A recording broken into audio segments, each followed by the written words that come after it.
The Mar-a-Lago meltdown, did Trudeau fold like a cheap suit? So our boy JT went down to sunny Florida. He met with the Donald at Mar-a-Lago, you know, that place that looks like a retirement home designed by Liberace. Anyway, it was supposed to be a diplomatic meet and greet, you know, all smiles and handshakes, but from what we hear, it was more like a lion tamer entering the den.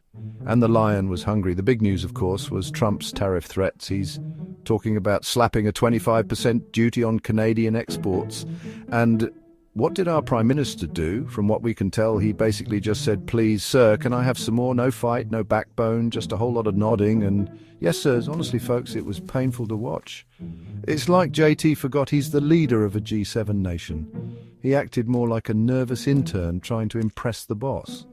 And the worst part, it seems like Trump didn't even notice him. Sad. Tariffs and tantrums. Where was the pushback? Now, I'm no economist, but even I know that a 25% tariff is a big deal.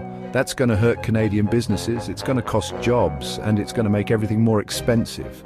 So why wasn't Trudeau putting up more of a fight?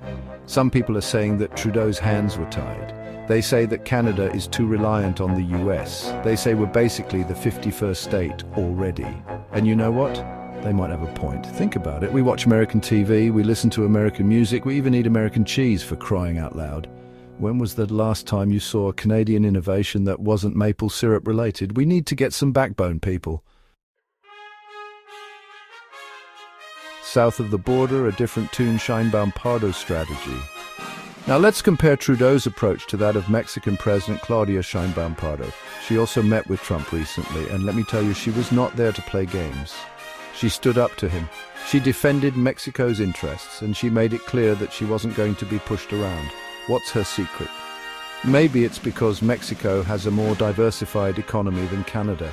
Maybe it's because they have a longer history of standing up to the US, or maybe it's just because she's a total badass.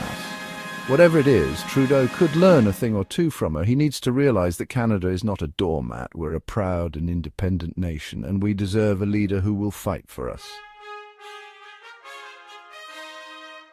The 51st state blues. This whole debacle has got people talking.